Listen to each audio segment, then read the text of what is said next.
Got it.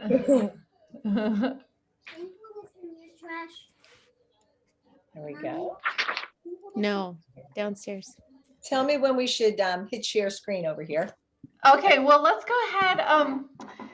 Yeah, so we'll do the drop-in, everyone. And today we're going to be doing a presentation, and then we're going to be going over a little bit because we have 2 principles for this week, so we're going to go over those a little bit and unpack those. So yeah, let's do the moment of silence here. Here we go.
Okay. Very nice. Okay, so I think we'll get started. I just want to first note that Ginny and Grace, what beaches are you guys at? It has been one of those weeks, and I'm like, you know what? This is all. I just want to be at the beach so bad after this past week, so that's where we are. Good, and that's where Grace is too. Grace, are you there? Yeah. She's got hers. Yeah. Yeah. So very I've good. got my terry robe on and my wet hair. So good. I'm sitting in my bed. And then we have Liz, who's actually on vacation. So we're so happy to have her here. This is the barn. Awesome. Very rustic where I am. Great. Awesome. Okay, so is everybody ready to get started for this week? Tonight, before we review letting go expectations in our breakout rooms and talk about what's to come, as Zenka said, we're going to unpack the new principles for this week.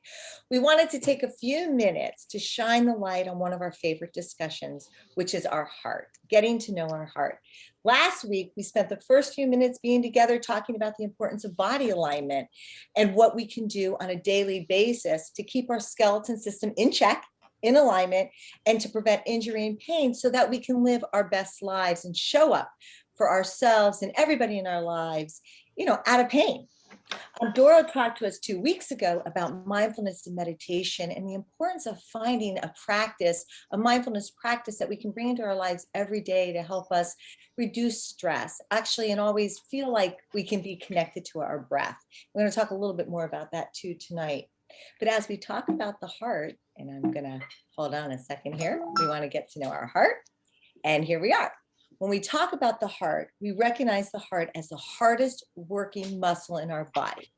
Our first organ to begin functioning in utero, even before the brain is developed.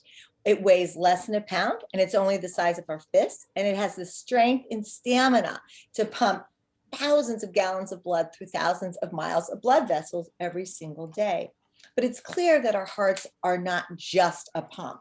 It's an organ that is exquisitely sensitive to signals from the brain, the GI system, and the adrenal glands. Maybe that's why images of the heart often arise when feelings are described. Like we'll say, oh, my heart is aching, or, I'm bursting with pride, or my heart's broken. You may even have felt a physical ache in your heart when you experience these feelings. And research is telling us now that these emotions experienced in the conscious and the unconscious mind interact with our hearts through complex communications involving our nervous and hormonal systems. It's just fascinating. And Zenka is going to talk to us a little bit about something that, as health coaches, we find really fascinating. You know, we think we know a lot about the heart, right? And then all of a sudden we start learning about heart math that teaches us a deeper way to appreciate our heart. So Zenka, can you share a few thoughts about heart math? Sure. Heart math has really changed the way we think about the heart. It's almost like our second brain. We talk about the gut also having a lot to do, as another brain in our body. So we almost have these three brains. The heart sends more signals to the brain than the brain sends to the heart, right? And it has tons of neurons, 40,000 neurons. And the truth of the matter is that when your heart is beating, it's creating an electromagnetic field that's going out 6 feet from your body. Dogs can sense it, other people can sense it, people can feel that. That's often why they use horses for equitherapy, because they have a big field and they can calm people very easily. So when HeartMath has kind of discovered the science behind it and made wearables that you can hook on your ear that actually measure, if you can go to the next slide. Sure.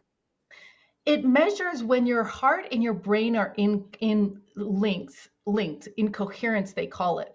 So when you're frustrated, your heart is beating, in a way that's irregular, is causing stress in your system, your nervous system is whacked out. But when you're calm and when you're in heart and brain coherence, it's like a symphony of things start happening in your body. You start healing, you start calming the ones around you. So it's really a particular thing, and they teach it through breath, and they teach it through gratitude. So when you're feeling really crazy, count your blessings, stop, take a breath. So let's go to the next slide.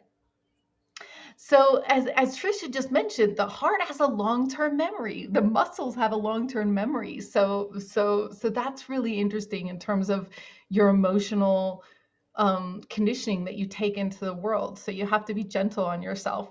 And like I said, when you're in coherence, you're really tapping into all of your genius, you're tapping into your creativity and your innovation. For sure. And it's so interesting when you meet somebody maybe for the first time and all of a sudden you're like, I don't know, it feels like a heart connection. It kind of really is a heart connection, huh, Zenka? Like it really can be. Yeah, that's really cool. Yeah, because your body will sense it, even if it's not like a rational thing. Your body can know when someone's in coherence or if they're in chaos. And just a sense of gratitude for our heart, you guys, is just a great practice too. Thanks, Zenka. That was so helpful. And I love spreading the word of heart math and the science behind that. Okay, you guys, cardiovascular disease remains the leading cause of death today in the United States, right? But it doesn't have to be this way. What we do today matters. Our lifestyle really matters today. Even if you haven't always made the best choices in the past, you can start making the changes today. Cardiovascular disease is preventable, treatable, and often reversible. And I don't know, has anybody heard the new term inflammaging? We used to talk about inflammation, but now it's inflammaging because that's exactly what inflammation is doing to our bodies. And inflammation is an important part of our body's defense system, which helps the body fight off infections. For example, like when we cut our finger, what happens? The finger swells up and all the cells come to heal the wound, right? This is acute inflammation and we need that to happen. But it's the chronic inflammation that we need to sort of focus on and figure out some solutions for. Because when our inflammation is chronic and systemic, all of a sudden you start experiencing all the itises, right? The arthritis, colitis, bursitis, diabetes, colon cancer, Alzheimer, and cardiovascular disease. Inflammaging is also caused by stress, and stress makes us sick. Doro talked about that when she talked to us a couple of weeks ago about mindfulness, and there's a reason for this, a physiological reason. Our bodies are built to respond to dangerous situations, right, with lightning quick physical reactions. And our Stone Age ancestors evolved the fight or flight response in order to escape from saber-toothed tigers and other predators. And that response is still part of our complex physiology today. So when our senses register an imminent threat, our body goes into fast red alert, right? The adrenal glands shoot out stress hormones so that they can either turn and fight or take flight as soon as possible. Our heart pumps 2 to 3 times its normal speed. Our blood thickens so we don't bleed out when the tiger bites us. The surface of our blood vessels closes for extra protection, which causes blood pressure to soar. Lactic acid floods our muscles, so they tighten in preparation for sudden movement. And here, this is something. And here, all non-urgent functions like digestion and immune function shut down temporarily to give us energy to run and move away. So this is scary, guys, because our bodies don't know the difference between if a saber-toothed tiger is coming or if really we're just stressing out because we have a meeting coming up and, well, you know, we're not ready for it, or we're not getting along with somebody.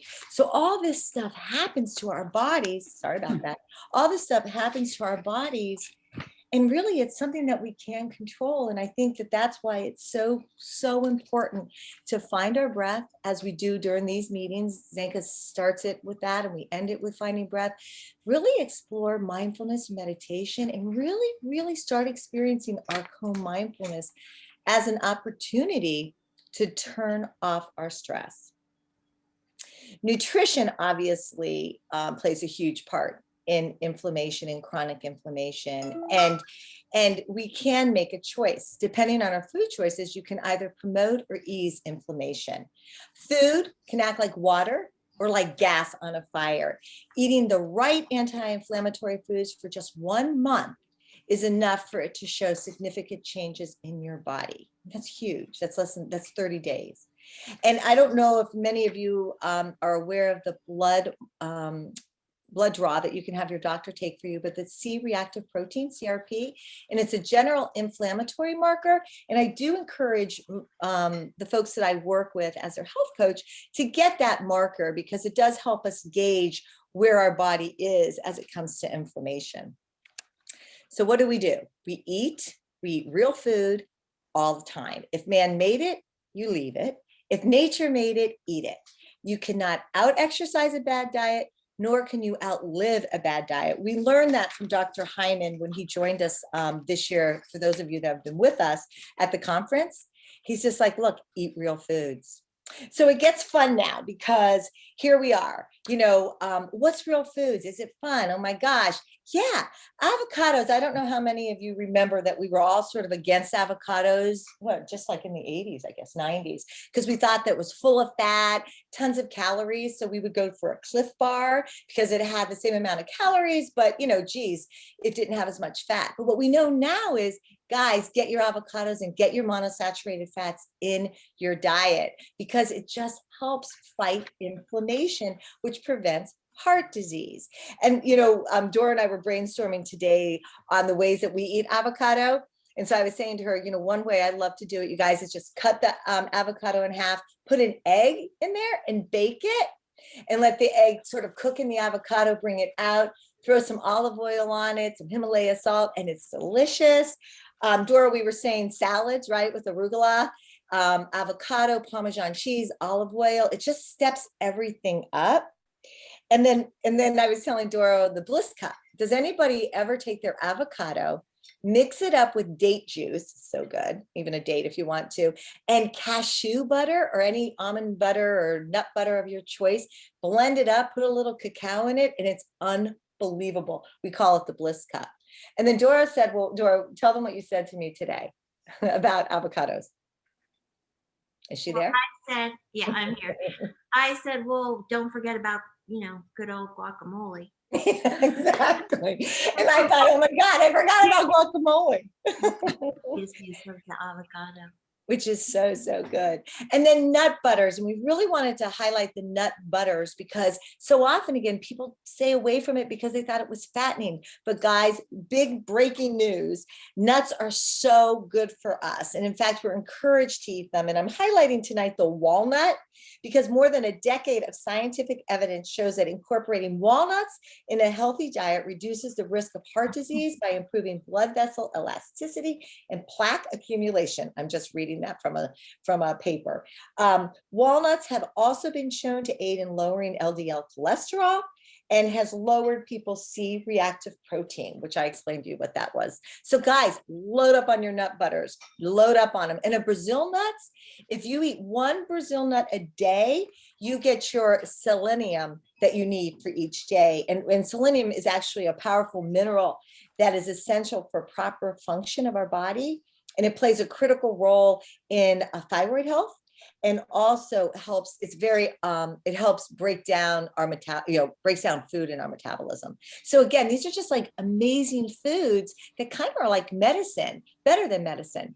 And then blueberries, love blueberries. Any berries are great. They're like the king and queen of fruit is how we look at blueberries, because they're just packed full of antioxidants, and they're delicious, and you can put them in anything, in a salad, in your smoothie, even plain. They're wonderful. And I think we forget that. I mean, they're basic, they're easy to have, and we forget that they're really important for us.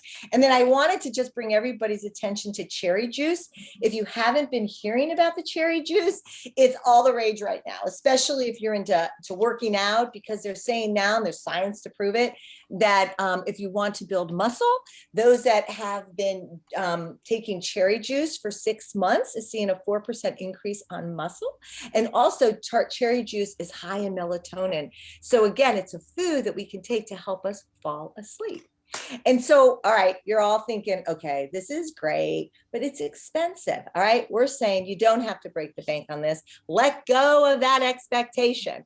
And Doro sacrificed herself this week and went to Costco. So Doro, can you give us some highlights of what you found in the class that you found? Yes, Can you unshare your screen real quick, by the way, Trisha?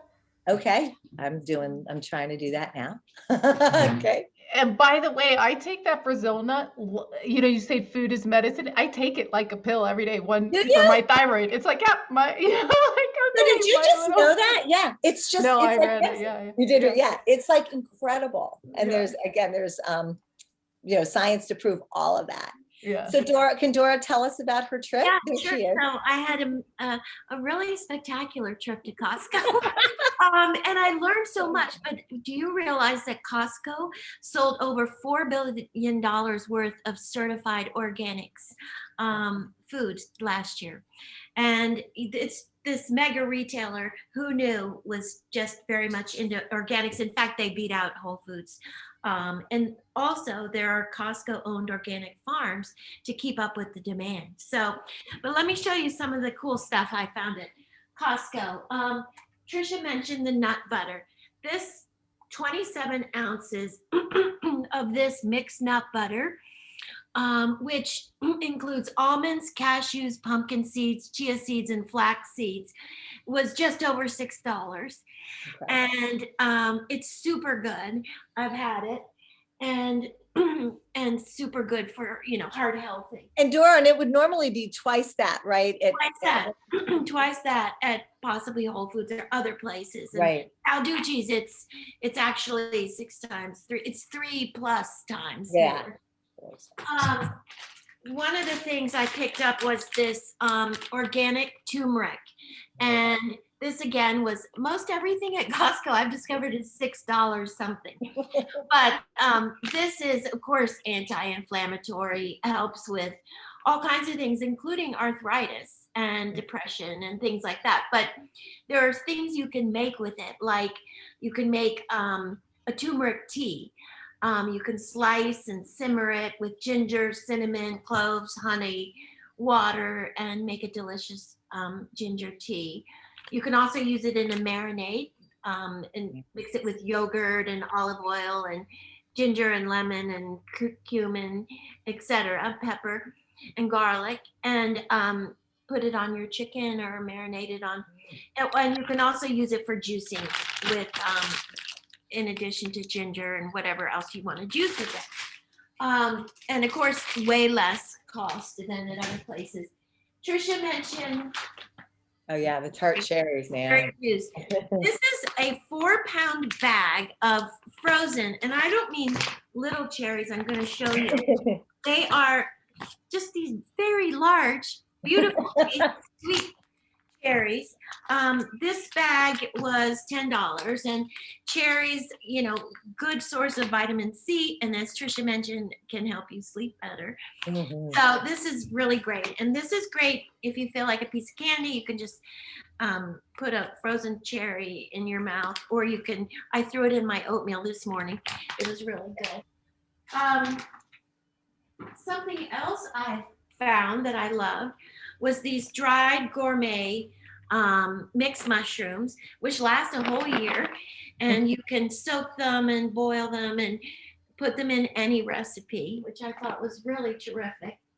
And then for omega-3s, Trisha, tell them There we about. go. Yeah, wild Alaskan salmon, you can't beat it. And so you want to get that in on your salads and your wraps or anything. So try to get salmon in as much as you can, wild. So all of these things, what else do you want to see?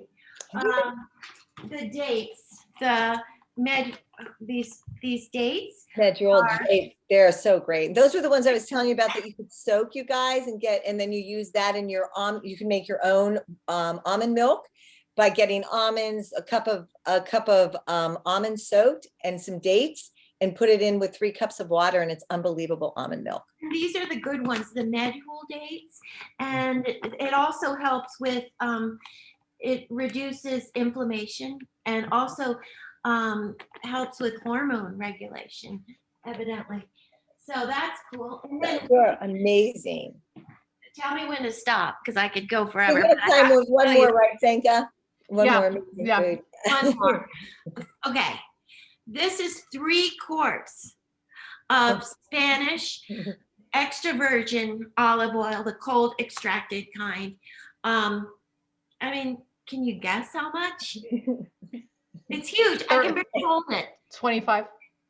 $14. And it's the Wow. very fine, and it's in a dark, you're supposed to have your olive oil in a dark bottle. It is plastic, but I mean, amazing. Really amazing. Here, take a look. And, What are those powders? oh, Trisha, these are this is the Orgain Simple Protein Powder. It's organic. And it's whole foods in there, you guys. So if you've got anybody that's on Ensure, you don't want them to be doing Ensure. Orgain is really the choice that you would want to put people on, and this is great. It's plant protein and it's no sugar. It's awesome. And then the Vital, I can't believe they carried the Vital.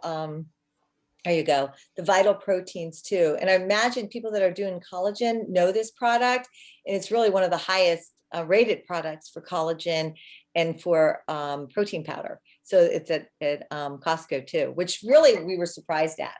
Yeah, again at lower pricing than any place else. So. But again, you know what, this idea of, thank you, Dora, this idea of letting go of expectations and thinking things are too expensive, you can go, as Dora did, she loved it. Right, Dora, you had so much fun that day. It filled your soul with joy. There's also an online place that we also use too, which is Thrive Market. And I'll send that out to everybody too. It's another way to shop online, and you can get great prices for healthy foods.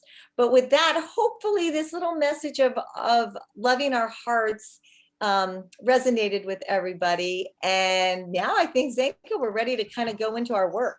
Yeah. Okay, guys. So I put the prompt right now in the sidebar, and you can always get back to that chat if you need to by pressing the chat to figure out what the prompt is. Just remember, we want someone new to be the timekeeper in each group, and we want someone new to be the reporter in each group. So step up and volunteer if you can.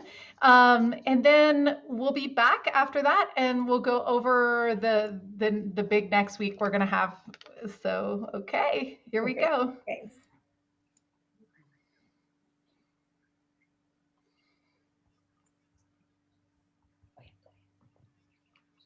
You can go. And Doro, we just have 20 minutes, so you'll have to go clipping through yours at 2 minutes per person. You have a lot of people in your group.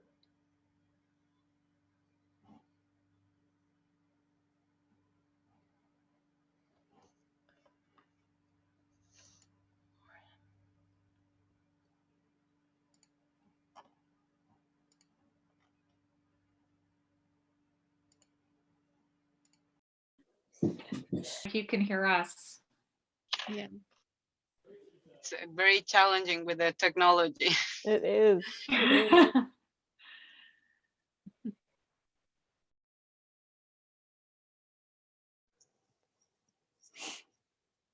Sanka, are we gonna have the recording of the meeting? Okay.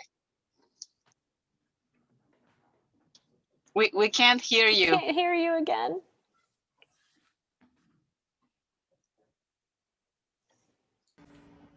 Okay. Yeah, I was just congratulating myself for remembering to press pause during the breakout group, so I don't have to edit it this time. Because okay, you guys.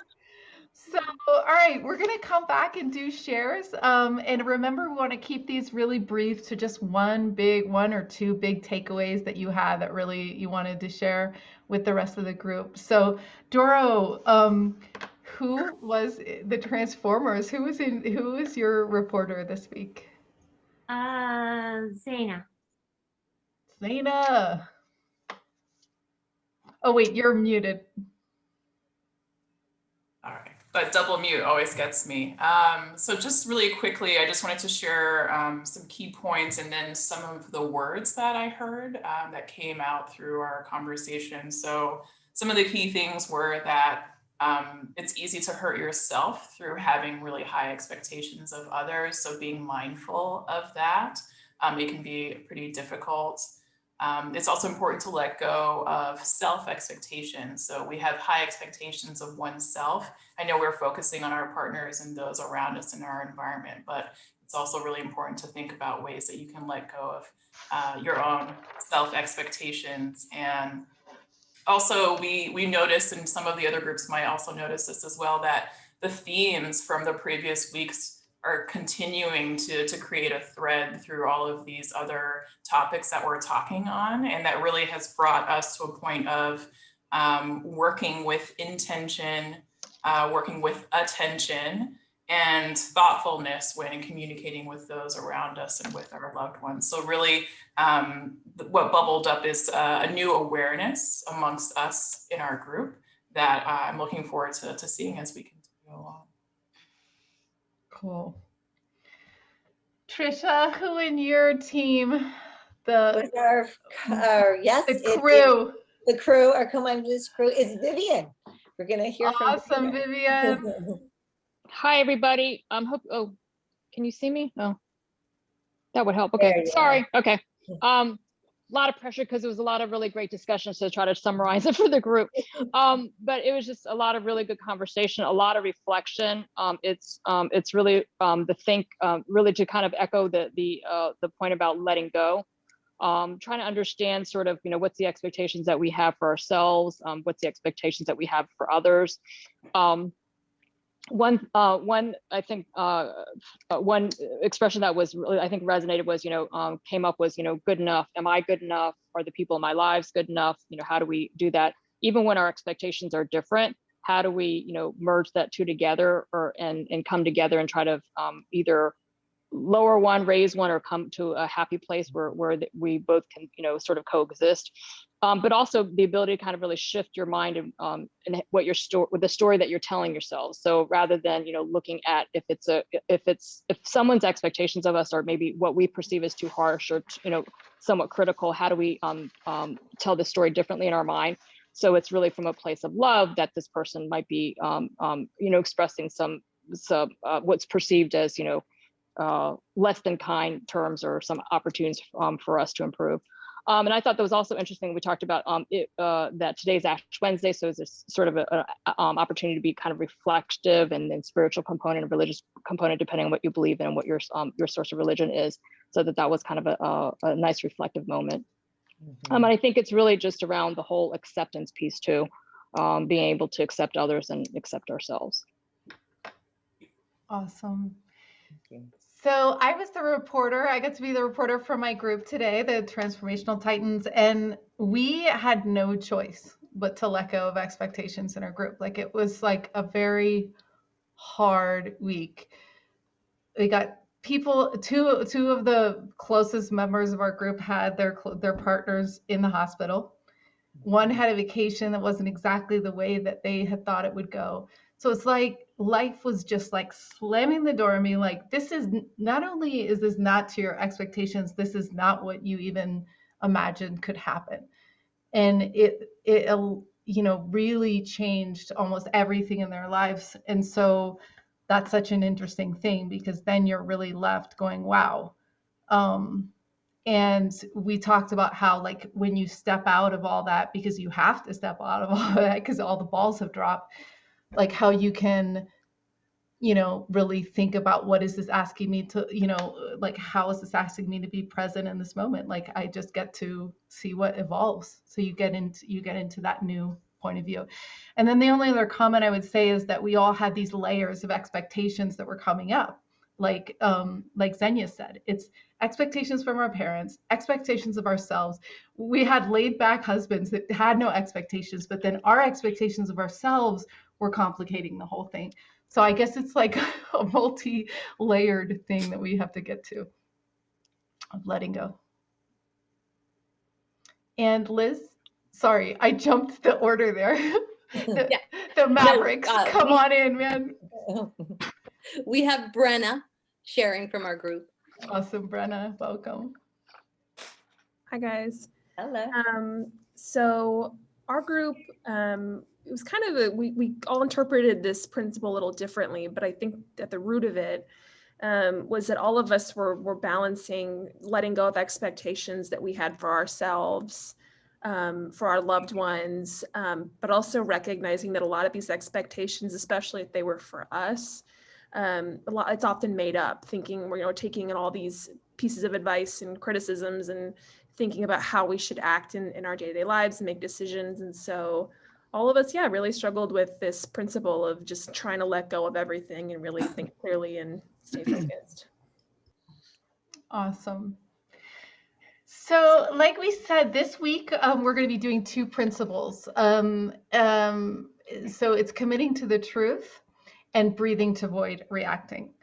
Now, breathing to avoid reacting has been in the past sessions we've done one that's been the most powerful. So it's the most obvious because we all know, but this week we get to practice it.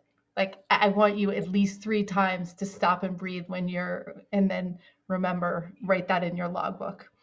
So Trisha's going to talk about how to invite criticism, which is part of this unraveling of committing to the truth. And she's going to talk about the podcast.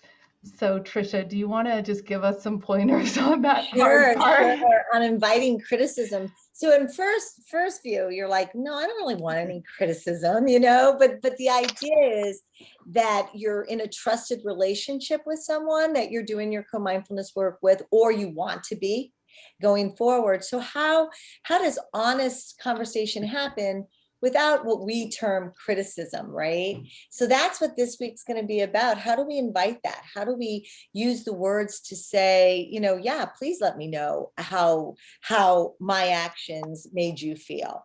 Liz, is there anything else you would add for that? To the inviting criticism piece? To the inviting criticism piece. I think it's just paying attention, like to noticing people's body language or how they're responding to you. And sometimes we get a sense that someone's maybe tuned out to us at some point. Mm-hmm. And lots of times we may choose to ignore that because we don't want to have that confrontation. But then it would be taking that moment to say, I notice, you're not really quite listening, or I notice you're not maybe paying attention, and have I done something to hurt or offend you? So it's that. It's really taking the initiative of saying, what happened. Paying close attention how the other person is responding to you, and then taking the initiative, because the criticism or the feedback, let's think of it as feedback, will hurt a lot less, right? Like, you'll be able to hear it much more if you invite it, as opposed to it coming to you in some reactive way later. Right. No, that's great. Yeah. So there'll be a fun one. I mean, it'll be something that I don't know. I don't practice very much, so I think that'll be kind of interesting to see what comes up for that.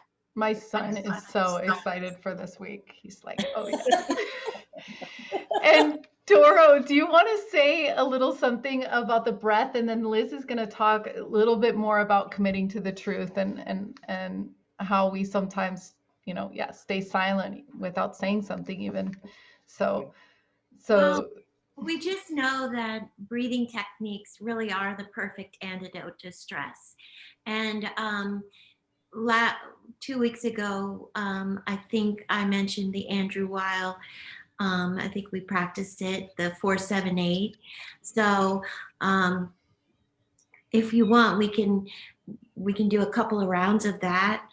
And so let's try it again. And if we can make it part of our daily routines, we can kind of nip our stress and our stress in the bud, as they say.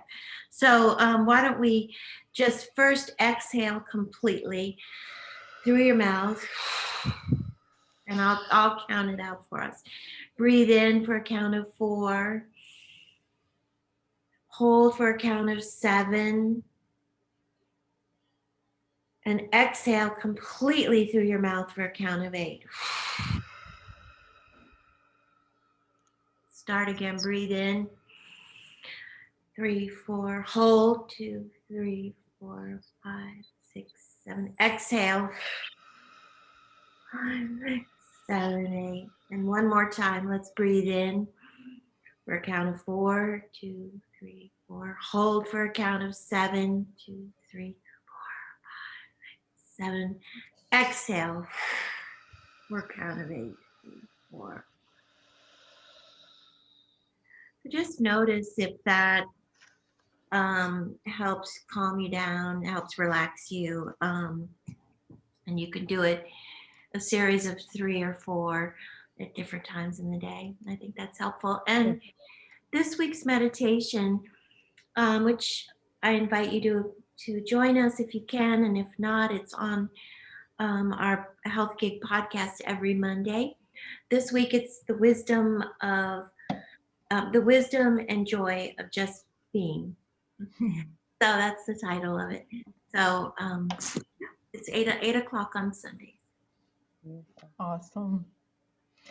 Liz, do you have something you want to add of words of wisdom as we figure out the committing to the truth principle for this week coming up? So what I would add is one interesting way is to combine breathing to avoid reacting. So, you sense you're going to invite that criticism. Let's say, for example, maybe that's the time to take that breath so you can be centered when you're going to, hear this feedback from someone. And then I think the other important piece of committing to the truth is, and I'm sure if I asked, it would be a complete show of hands, how many times someone does something that might hurt or offend us slightly, and we choose to stay silent, right? We choose not to be authentic in the moment and not say anything. And what happens is, though, that resentment, it really over time will build up the more we stay silent with whoever the particular person is. So really this principle is about really staying authentically, who you are. And, when you had that uncomfortable feeling, kindly expressing it to the person, and having that honest dialogue. Because really a lot of co-mindfulness is also about creating really honest and authentic relationships as well. So that would be, and I think that also, like, when you're getting ready to say that, which I know can so frequently feel so uncomfortable, taking that moment to breathe, I think would help. Yeah. That's great. Yeah, I'm going to share. We have a little quote here that we were going to put at the end of the presentation. There's 2 people who can tell you the truth about yourself: an enemy who has lost his temper and a friend who loves you dearly. Yeah. Yeah. And I think you're right, Liz. It's like when we can start clearing out some of these things that we've wanted to say, it's like taking a backpack off, and that's going to de-stress your entire relationship. So this is where we really encourage you this week to have courage to speak your truth and, have that intimacy. Exactly. I think the truth also brings such a deeper level of intimacy. I one time had a friend tell me I'm sure it was a very uncomfortable truth for her to tell me, but we're closer now than ever, just really Wow. brought another layer to our friendship. Wow. Okay, so just in closing, the buddy call prompt is this for this week. How did your inviting criticism session or committing the truth exercise with your partner go? Were you able to open up? Were they able to criticize you? How did you react? Have you ever used this technique to breathe to avoid reacting? Our group discussion question is, think about a time when someone told you a difficult truth and you are grateful that they did. How did it affect your relationship? Or tell us about a time when someone told you a difficult truth and they expressed, or you told a difficult truth and they expressed gratitude. And finally, your journal question, are you finding yourself being less than honest or staying silent when you wish you could speak up in your relationship? Do you ever allow your partner to criticize you? So those are kind of the things that we'll be playing with this week. And we love you guys. If anyone wants to stay after, and we will be here to answer any questions on the platform or any questions you're having about the content. Yes, and also before we do the 1 minute breath, the podcast Yes. This week is a fellow named Ed Morales, who you guys will really enjoy listening to. And he actually is a student of heart math, and he's taken all the principles and has brought it to the police force out west. So you'll really enjoy his discussion. Awesome. Okay, we'll close with a 1 minute presence. Okay.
All right, have an awesome week, you guys.